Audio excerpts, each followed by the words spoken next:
we will have brain chips in humans. And the people who will get those brain chips first are people who suffer from severe medical conditions. So if you have a severe medical condition, like you're paralyzed from the neck down, or you suffer a brain disorder like Alzheimer's disease or Parkinson's disease, and that brain chip can restore your quality of life, would you hesitate to get the chip? No, of course not. You would say, put the chip in my brain. So that is starting right now, these experiments. And even more interesting, scientists have done experiments with rats, and they have chips in the rat's brain. And what they did was they taught a rat how to do certain things.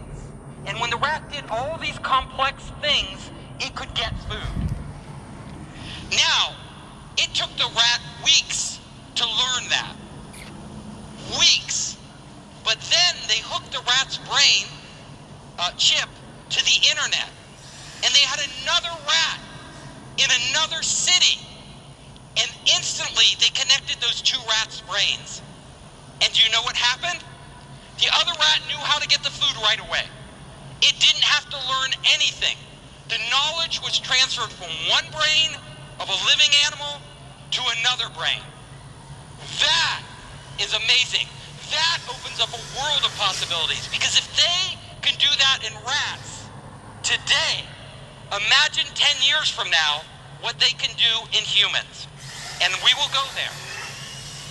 So, mind-to-mind communication.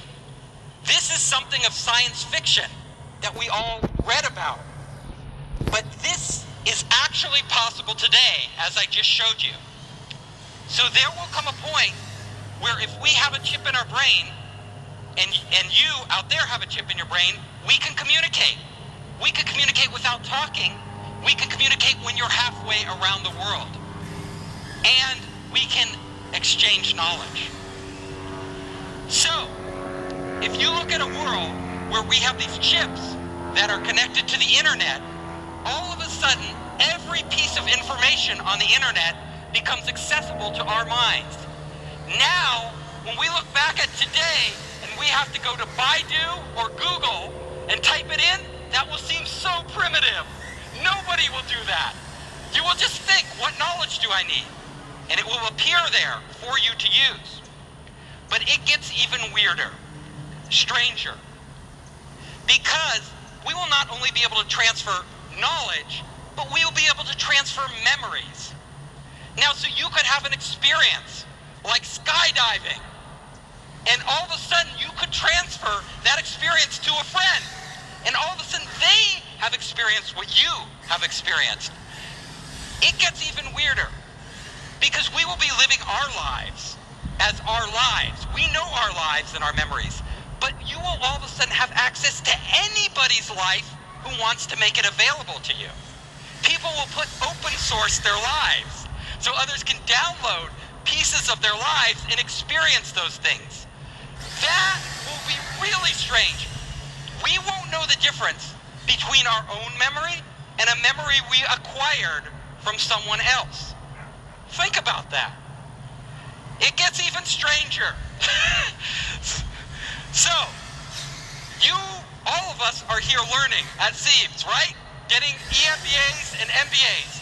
Well, this will be obsolete, because CEIBS will literally be in the cloud, and you will just download from all the best minds in the world whatever you need to know when you need to know it. Our brains we will no longer have universities as we have them today. That will change. Information will be on demand. Information will be commoditized. Knowledge will be commoditized. All of us will be smarter, have infinite amounts of storage, and infinite access to information. It will be unheard of. We will no longer be this isolated human being. We will be connected to everything. So, you can imagine, not only will we be able to get knowledge, but we can actually have full experiences in our head. So right now we have these clunky VR units that we have to put on. But in the future, You can just download a whole environment and actually live in it. And all of you might think, this is not real. But do you know every night when you dream, those dreams are real? No matter how fantastic your dreams are, they are real. You feel like you're really there. Our brains have that capability already built in. All it takes is the technology to stimulate and transfer the right images in our brain so our brain creates them, and then we will live like the difference between us dreaming and reality will be blurred. We will be spending a lot of time outside our bodies. So,